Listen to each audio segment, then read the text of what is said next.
YouTube. We made it. We're here. It's day one.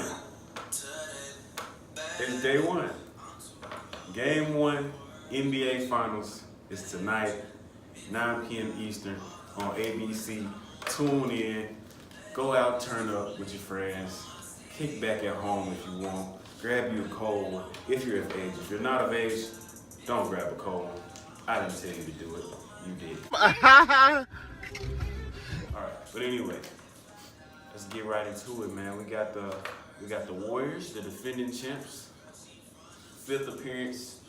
Last 5 years they've made it, so they've been dominating the West for half a decade now.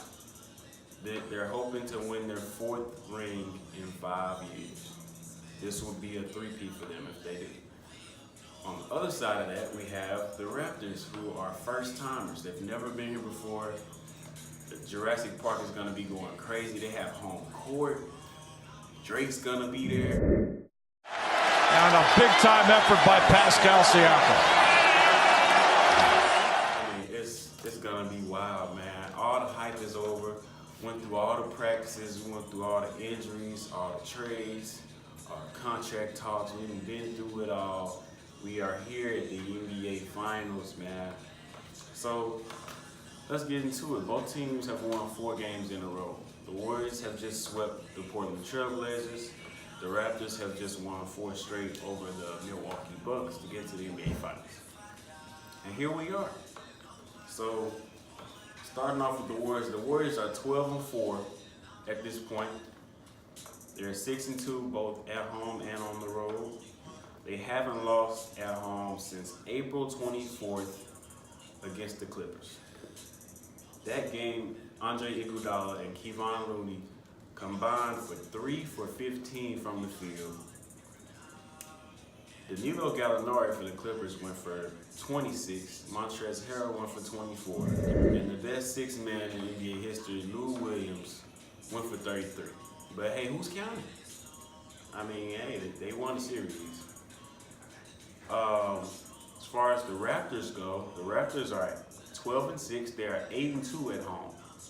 They are 3-4 on the road. So they're a juggernaut at home and they struggle on the road. So these are the top 2 free throw shooting teams in the entire league of basketball. Have I not stressed free throw all throughout my channels, all throughout my videos? Have I not stressed free throws? These are the top 2 free throw shooting teams. Both shot 80% throughout the playoffs. So, well, let's get into like the special stats, the things that stood out to me when I was looking up numbers for these guys. So starting with the Warriors have 96 blocks. That's 15 more than the Raptors in 2 less games. The Warriors also have scored 117 points a game. That's higher than any playoff team this playoffs. All 15 other teams.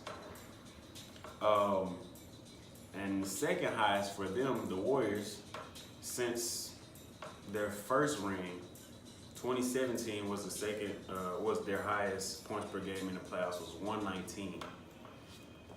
As far as the Raptors go, the Raptors defense is allowing just 41% field goal percentage to their opponents. That's better than Golden State this year and last year when the Warriors allowed 42%. They're allowing 31% from the 3 line, which is tied with the Warriors from last year when the Warriors won it all.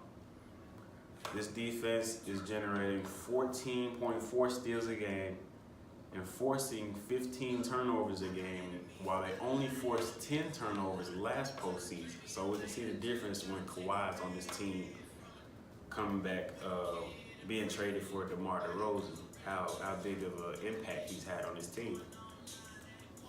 Since KD could possibly sit out they said he will be out game 1, but he could possibly sit out for the entire series. It only makes sense to bring up the one and only team that beat these Warriors in the last 5 years. The only team that beat them without KD as well. The 2015-2016 Cleveland Cavaliers. Cleveland! This is for you! So let's compare these Raptors to the Cleveland Cavaliers. As we all know, the Raptors aren't snipers from the outside that the Cavaliers were, shooting just 34% from the three-point line, but their work at the free throw line makes up for that. It has them at exactly the same 104 points per game that the Cavaliers scored when they beat the Warriors that year. So 104 is good enough. How you get there is on you, but 104 was enough for the Cavaliers to do it. So, well, let's talk about some defense now. Y'all know how much I love defense. Let's get into it. So, the Raptors' defensive allowance is 99 points a game. They are allowing 41% field goal percentage, 31% from three, as I mentioned earlier, forcing 15 turnovers.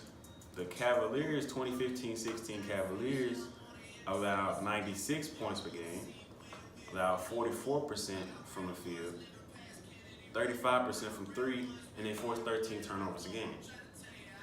The Raptors' defense is just as locked down as the Cavs were, if not even better.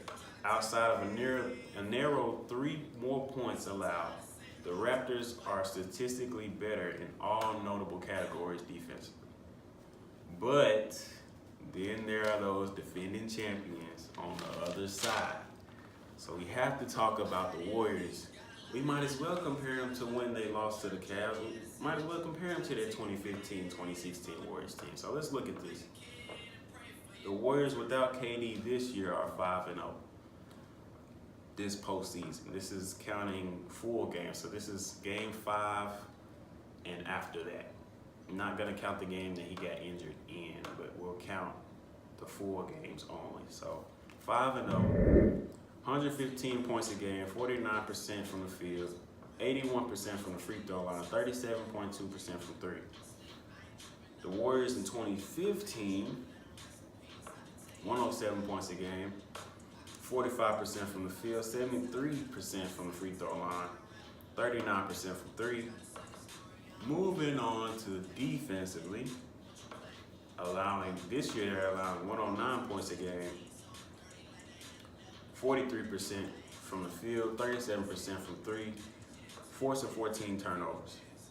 2015, 2016, they allowed 103 points per game, 42% from the field, 33.9% from three, forced 15 turnovers a game. Now the defensive numbers don't actually worry me because the sample size is pretty small.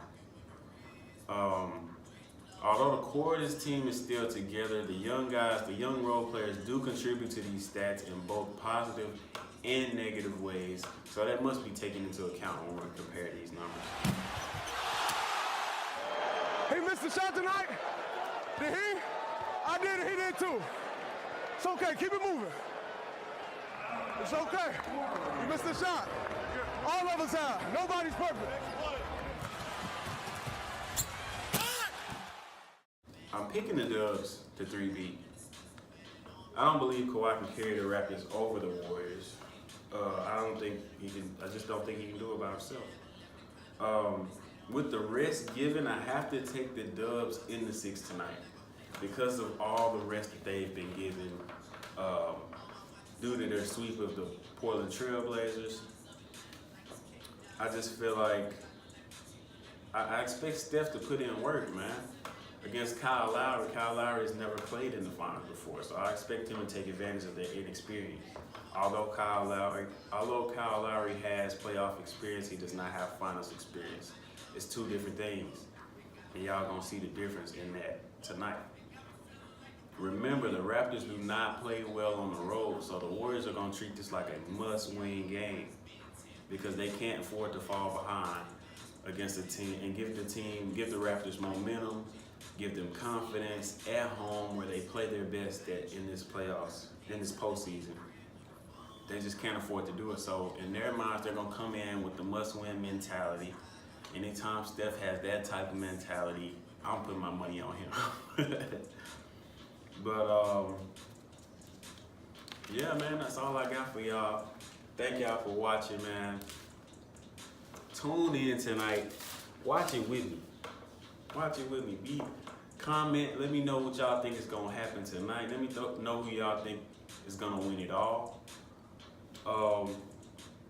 That's really it, man. You know who it is. It's your boy Jay. We out of here.